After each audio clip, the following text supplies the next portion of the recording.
सुंदर, अप्रतिम, मनमोहक सौभाग्य अलंकार मंगळसूत्र महोत्सव 100% जीएसटी फ्री. मयूर अलंकार, सराफ बाजार आणि गंगापूर रोड, नाशिक.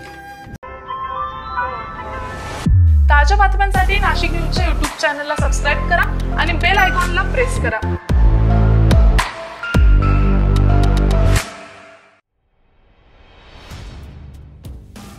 प्रयागराज नंतर आता देशभरात नाशिकच्या कुंभमेळ्याची चर्चा आहे. नाशिकमध्ये 2026 मध्ये कुंभमेळा भरतो आहे आणि कुंभमेळ्याच्या पार्श्वभूमीवर आता तयारीनं वेग घेतलाय. कुंभमेळ्याच्या तयारीच्या अनुषंगानं विविध बैठका आयोजित केल्या जात आहे. मात्र या बैठकांवरून आता नाराजी नाट्य सुरू झाले.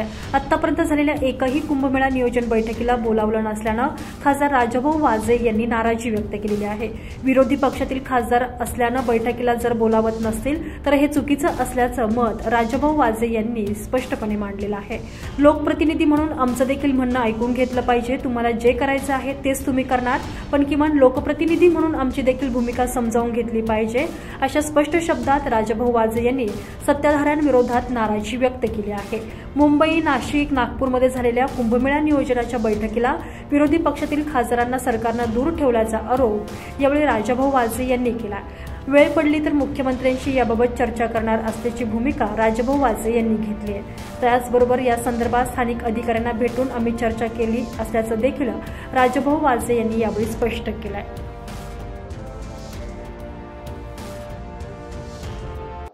मला आजपर्यंत 1 वर्ष मी खासदार म्हणून निवडून आल्यावर झालं आहे, परंतु कोणत्याही कुंभमेळ्याच्या मिटिंगला मला आजपर्यंत बोलवलेलं नाही. नाशिकच्याही नाही आणि नागपूरच्या पण नाही. आता मला त्याचं कारणच, मला त्याचं लॉजिक आजपर्यंत कळालंच नाही की का बरं बोलवत नाही. परंतु माझं मत असं आहे की शेवटी शासन जो निर्णय घेणार आहे तो घेणार आहे, परंतु मग खासदार आपल्या विरोधाच्या पक्षांकडचा आहे या हेतूने जर होत असेल तर ते चुकीचं आहे. माझे विचार तरी तुम्ही ऐकून घेतले पाहिजे अशी माझी वैयक्तिक भावना आहे. तुम्हाला जे करायचं ते तुम्ही करणार आहात, परंतु लोकप्रतिनिधी म्हणून सर्वांनाच बोलवलं पाहिजे असं माझं वैयक्तिक मत आहे. वेळप्रसंगी चर्चा करू. आता पाहू. आता मी अधिकाऱ्यांशी बोललो आहे, त्यांनी सांगितलं की पुढील मिटिंगला तुम्हाला बोलवतील. आता बळजबरी आपण म्हणून जाणं चुकीचं आहे, परंतु योग्य त्या फोरमवर त्याविषयी मी घेईल एवढं मी 100% खात्रीने सांगू शकतो.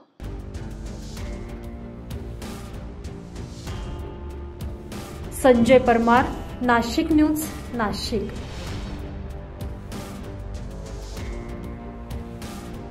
नाशिककरांसाठी जाहीर आवाहन. पावसाळ्यात अतिसार, गॅस्ट्रो, कॉलरा यांसारखे दूषित पाण्यामुळे होणारे आजार होऊ नयेत म्हणून उघड्यावरील अन्नपदार्थ व कापलेली फळे खाऊ नका. पिण्याचे पाणी गाळून 10 मिनिटे उकळून प्या. जेवणापूर्वी व बाळास भरवण्यापूर्वी हात स्वच्छ धुवा. ताक, शहाळ्याचे पाणी, डाळीचे पाणी भरपूर प्रमाणात प्या आणि ताज्या अन्नपदार्थांचे सेवन करा. रोगाची लागण झाल्यास त्वरित डॉक्टरांचा सल्ला घ्या. स्वच्छता पाळा, रोग टाळा. सार्वजनिक आरोग्य विभाग, मनपा नाशिक द्वारे जनहितार्थ प्रसारित.